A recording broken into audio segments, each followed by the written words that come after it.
In this video, we're going to be going over the market research report, specifically the industry report generated from ProAI. This is really useful if you're interested in quickly getting information about a really specific industry, because the challenge with market research today that we're trying to solve for you is number one, it's really hard to get niche specific insights. So if you're looking at entering a industry, let's say the trucking industry, specifically for cold chain trucking, meaning you're transporting cold items, you want to understand specifically cold chain trucking, particularly for a specific region. And a lot of the research reports out there today are going to make you purchase a really big report that covers the entire United States, that covers the entire world, the entire trucking industry, and you have to sort through and find exactly what's relevant for you, and you have to pay for it, and then you have to turn around and figure out how it's useful for your business and how that translates into making more money.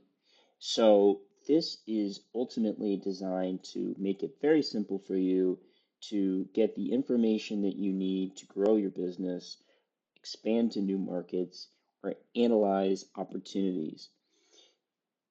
What happens when you generate your plan is it will automatically create what is the most relevant industry report for your business. And we're continuously to release new functionality that will make it more tailored to your business, that will allow you to generate additional industries. But the way that this works is it will generate a parent category. So in this case, information technologies and services, and then it will assign a sector. So in this case, it's business intelligence and analytics software, which is what it's assigned our industry to. And then the region is in the United States. In some cases, it will generate a subregion. This is relevant if you have a regional business like a hotel or a service business that's catering to a specific area, and that subregion can be the Northwest, it can be a city like Washington, or it can be a specific, sorry, it can be a state like Washington, or it can be a specific city like Los Angeles. And that subregion data is really important because you'll find in a lot of other resources that it's very difficult to find that specific industry data. And if you are looking at purchasing a business in Los Angeles County, or you're looking at entering a specific subset of the information technology services market, or even the BI, business intelligence market, then you'll want to understand as granular details as possible. So here's how this report is structured. So the first important thing to note is where is the data coming from and how are the figures determined? I think in order to address that, we should take a step back and say, how are the market research companies, how are the market research firms doing this? Well, there's two ways to get data. You can either pay for it or you can get it from government sources. The government sources have a lot of stuff for many different industries, and a lot of that stuff is then taken and analyzed by a market forecaster who will back into that data. So if you look at the business intelligence and analytics software, for instance, it may use government data to see the classification, the sector classification of how many companies there are that have classified themselves as business intelligence software in the United States and how much they are paying on their taxes, and take that and multiply that by how many companies there are to generate the total revenue. There are a lot of different government data points from Bureau of Labor Statistics, Bureau of Economic Analysis, the Division of Labor. So you can look at these data points and then make an inference based off of that information to arrive at what an estimated market size is. Now, it's important to note that there's a lot of different ways to calculate the market size, and that's why a lot of reports you'll find have degrees of variation. So it depends there could be 15 plus different ways to calculate this figure. So it's important to understand that there is no right answer per se. The correctness of the response should be, can I make a decision off this data? Is this data going to help me make more accurate decisions that are going to grow my business or help me make an investment decision? And in order to do that, we found the best way is to be transparent in how the data was generated and what the methodology was. And we're going to be continuously adding more features to support that, because if you can understand how the methodology was arrived, then you're able to understand the underlying data and really feel comfortable about how it was arrived at that figure. And this is something that a lot of market research firms don't have, because they are having an analyst prepare the projections, and whatever assumptions they made, whatever methodology they made is locked in their systems. And a lot of times they don't share it because it is their IP. How they arrive at that stuff is their their own intellectual property. So if you look at the methodology here, it will look at a set of assumptions and it will calculate the market size based off of a set of um, estimates that it's making, and it's communicating those estimates and how it's arriving at those estimates in order to generate that. So this is a relatively simple industry. There's a lot of coverage on this, but if you look at some of the more detailed things at a state level where there's not a lot of information, then it's really useful. This is different than a lot of other tools, it's worth noting too, because if you use Perplexity to ask the same question, or you look into Google's AI, what it will do is it will search articles for this market size, and then it will basically just take the average of them. The problem with that is a lot of those market research things, they're written by people in SEO, and they're not actually written by market research firms, or they're written by people that aren't actually doing the analysis.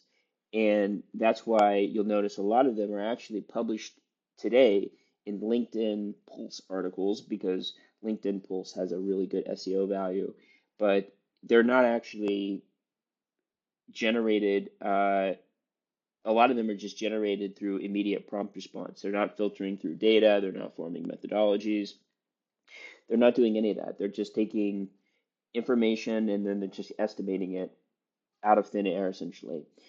Or they'll take in existing reports that are giving free samples online, and then they'll just reference those and not really go into much more detail. The problem with that is a lot of those reports, too, are just people that are just making things up, and they're no different than the LLM. So having that methodology, having that grounding in raw data that's being used is really important, because a lot of this stuff, it's important to say, is that it just doesn't exist. So the key is the methodology. Rather than saying it came from some ambiguous paid data source, just say that you made it up, but be transparent about how you made it up and make sure that that logic is grounded in reality, and that set of assumptions is very reasonable, and it allows you to make decisions based off of it. That's what the premise here is. So if we look at the way this report's structured, it's designed to provide you a high level explanation of the industry, what's driving that industry. So in the past, what's happened, what's going on. The other thing that is important to note is, because we're collecting this information as these reports are generated, it is fully up to date. So the other problem with a lot of these reports is they're a little bit outdated, and they don't contain all of the latest set of information. So they could be even a quarter old or a month old, but if some major event happened, some macro factors affecting this industry, it's really important to know about it, because you don't want to go into an industry, or you don't want to continue to invest into an industry if you're expanding into a different region and there's geopolitical considerations, or you're going into a different business unit and that industry is being affected by something that just happened a few months ago but could have permanent implications. You need to know about that today. So that's why having this real-time data and these market dynamics are so important.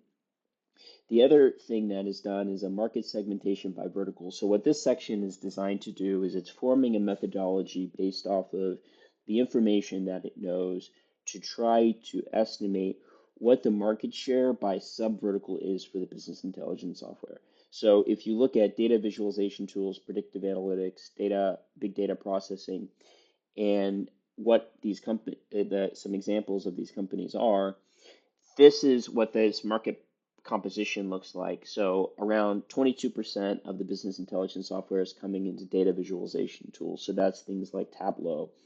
And 20% is predictive analytics, which is classified as SAS and IBM.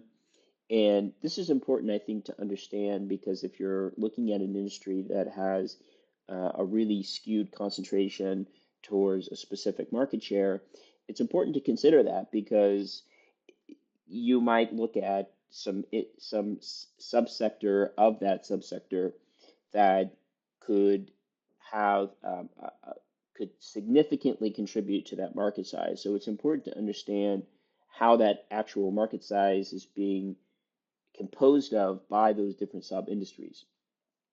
Now, the other thing to consider is the market growth rate by vertical. So if you look at the sectors that we've outlined in the section above, which is the market segmentation, the growth rate is really important. So if we look at this, the data visualization tools has the largest market share, but the fastest growing is actually in big data processing and predictive analytics, which makes sense intuitively.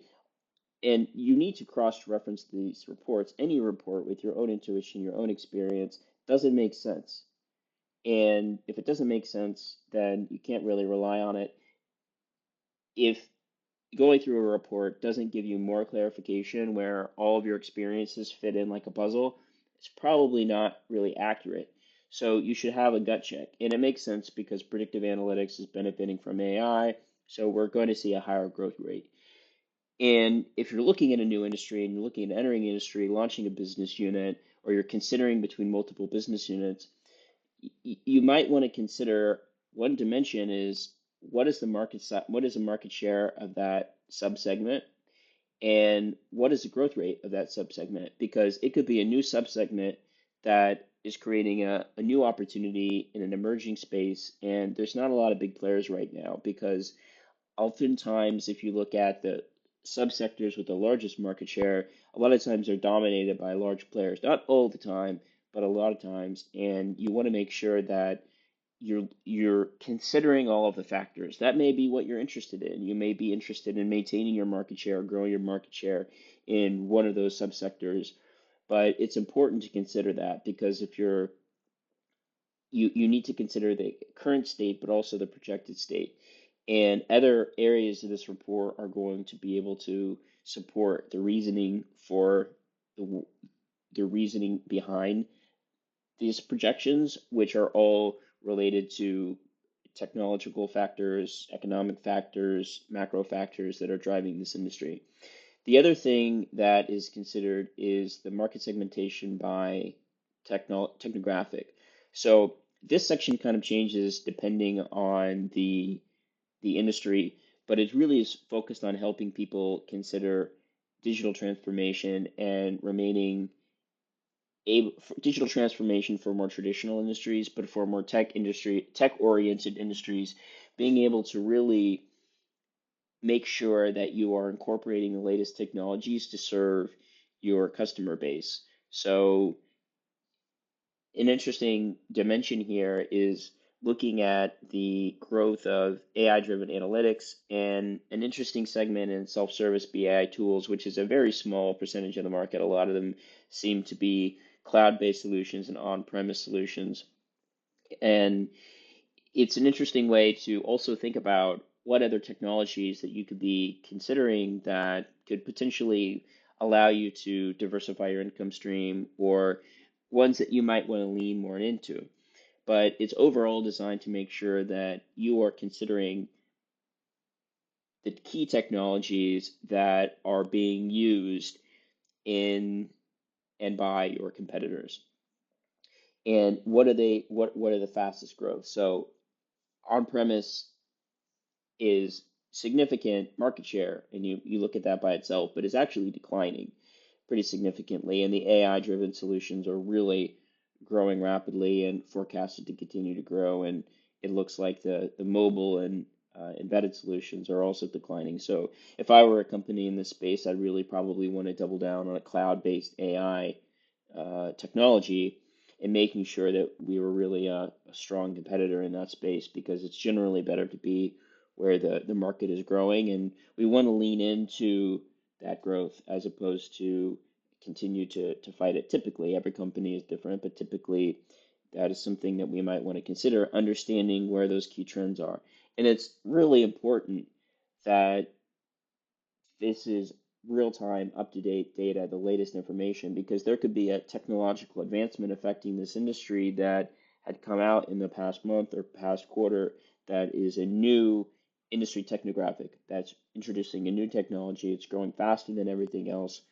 Or there could be a shift back into on-premise solutions. There could be some event where people are saying there's a new virus out. We don't want as much technology on the cloud.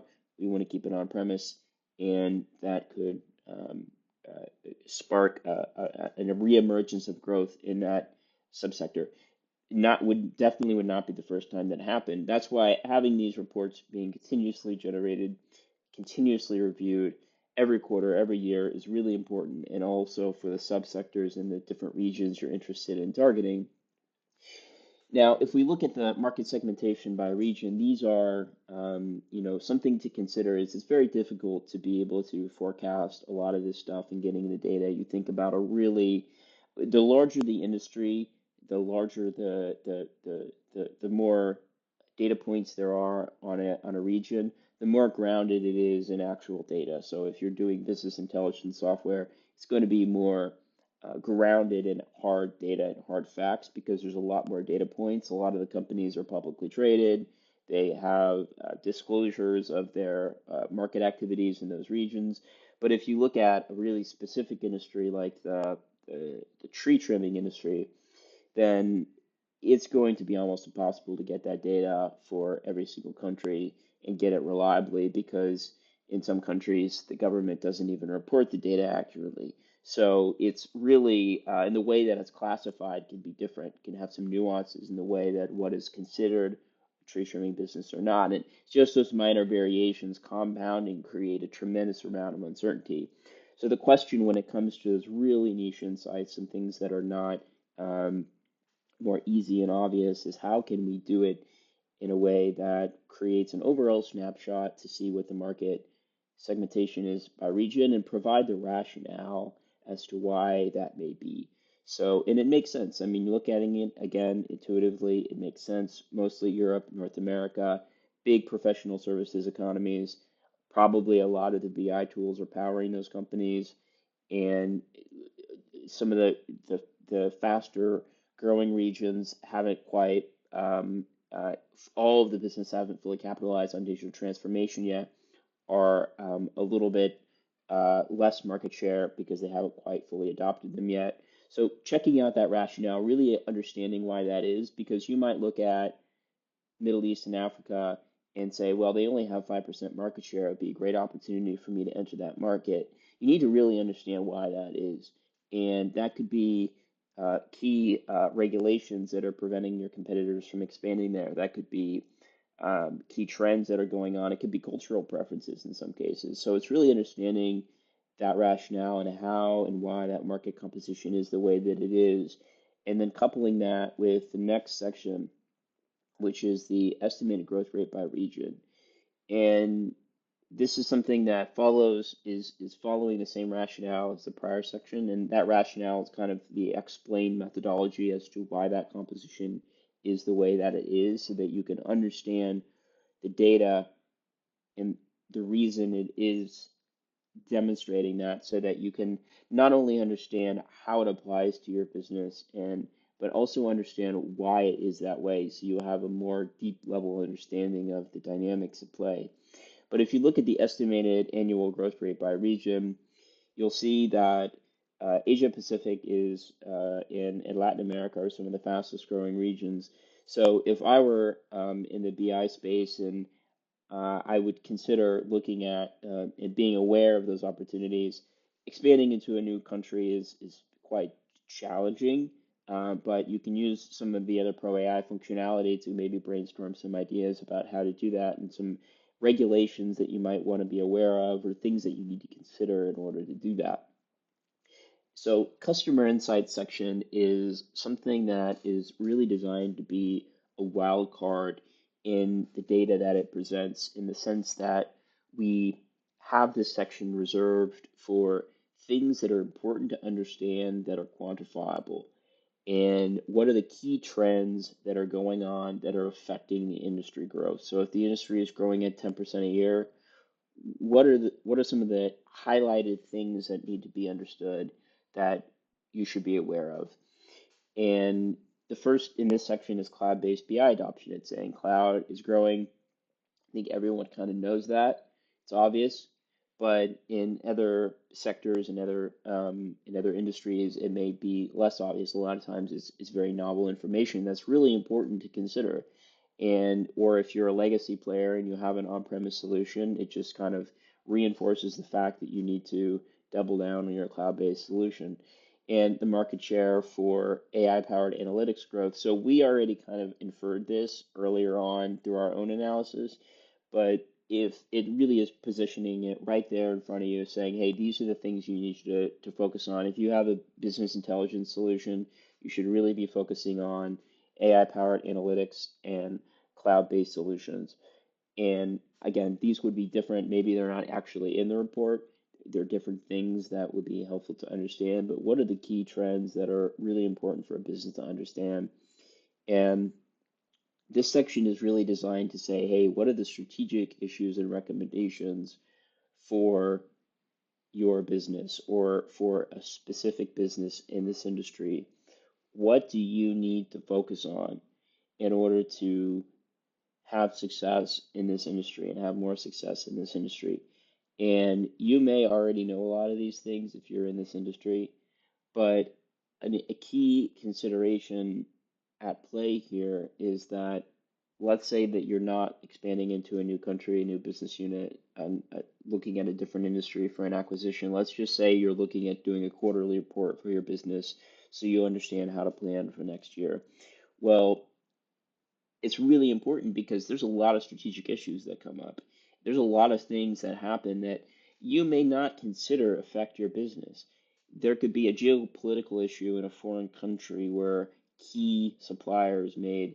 You look at the tensions in some countries that are key producers of inputs to production for countries in an entirely different location, or maybe there's some supply chain issues that are causing a disruption that are affecting your industry, and you're not accounting for that ripple effect. You want to get in front of that as soon as you possibly can. So, bringing those strategic issues to light and making recommendations about what to actually do about them are talking points for your strategic planning and are ideas that you need to consider in order to continue growing the business. So this regional focus is specifically tailored to the region. A lot of the report, as you've seen, is covering the entire global market.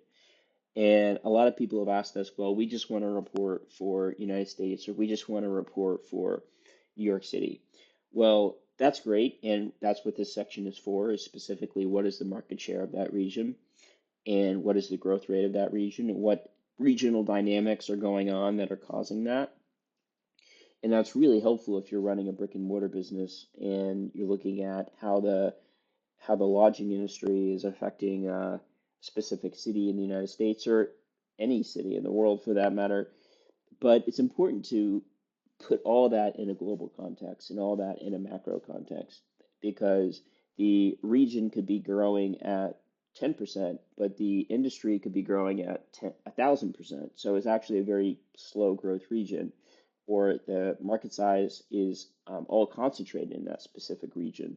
So it's really important to consider all of those things because you need an understanding of the broader context. But this section is really specifically speaking to that subregion. And again, the interesting thing about this tool is you can really get into it, even the county level in some cases, and it's actually quite reliable because a lot of the county data is using the US Census data, the Bureau of Labor Statistics data, and there's a lot of granularity in the way that jobs are classified, industries are classified, um, the way the population demographics are of certain regions and what the growth rates are, and all those things are considered when these forecasts are being done. So, and it will mention it here in this report. So, what are the economic and demographic trends specifically affecting that industry? So, what is that industry growth rate being affected by, and what is the future outlook? So, considering all of these things, what is the range of growth to be expected for this particular industry?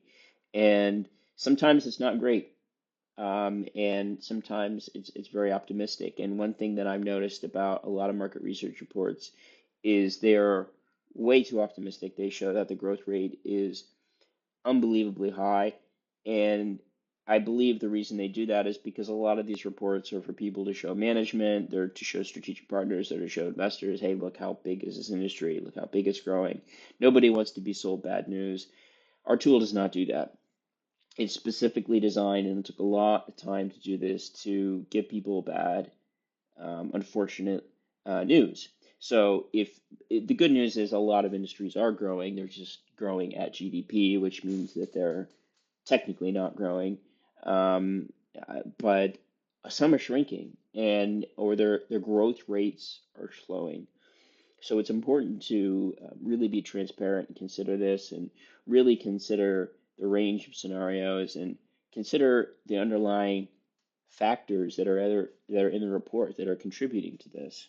And that's the other thing, is that the entire report ties into the future outlook of the industry and how a company can get market share, what a good company is doing, why maybe a low performing company is not having as much growth, as much market share as it would like. All of it ties in together for business strategy. It's not just we're providing a bunch of facts and saying this is the market size, this is the market share. We're really trying to tie everything in together in a way that's going to help you grow the business. So, what are the emerging technologies innovation? This is another thing that is really important to consider so that you can stay on top of things, and is the reason why these reports in real time are so important, because things are moving very, very quickly with emerging technologies and innovations, especially around AI and business intelligence. And you really want to be able to stay on top of them, be aware of them, understand how they're affecting your industry. If you are in a high tech industry, then it's even more important. And you may already be aware of these things, but it's helpful to understand how they're being implemented, because there's a lot of new technologies out there every single day, tremendous amount of noise. The amount of hype in the amount of practical application of them, oftentimes there is a gap. So you want to understand what is actually being deployed, what do your users actually care about, or what is actually going to give you an operational competitive advantage. And using this report is designed to do that, because the challenge is that a lot of the stuff that you read on the news, a lot of the articles that you read, which are going into Perplexity, which are going into ChatGPT, who are they written by? You have to consider the fact that they are written by people that want coverage, people that want eyeballs, and they do that by going into oscillating from one extreme to the next. This technology is a game changer. You need to know about it. It's going to get you to click and read the article. This technology is risking the entire industry, and it let everybody's expectations down. The other extreme, it gets clicks.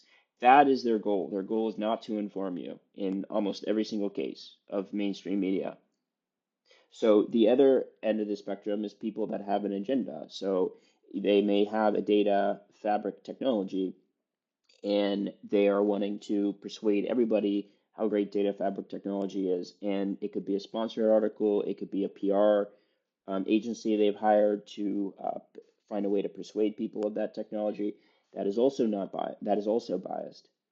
So what this tool is designed to do, this research report is designed to do, is filter out all of that unbiased information and think about it from first principles and say, okay, data fabric technology, what is it? How are people using it? and how is this applied to this industry in a very unbiased way. That is the key of this report, is that the goal is you should be able to trust this to make important decisions about your business. And of course, they need to be cross-referenced. Of course, you need to go and check this yourself. You need to have a team of professionals around you who can advise you on making those decisions. But it should help you to stay informed. It should help you to mitigate challenges. It should help you to navigate different industries and really just overall be on top of your industry and become, if you want to, even a thought leader in your industry and really being able to go into those niche insights. If you have any questions related to the market research report, the data, the methodologies, or you would like to request specific functionality within it, or even specific reports, just reach out to us. We're happy to help. We really want to make sure that you're getting the most out of this.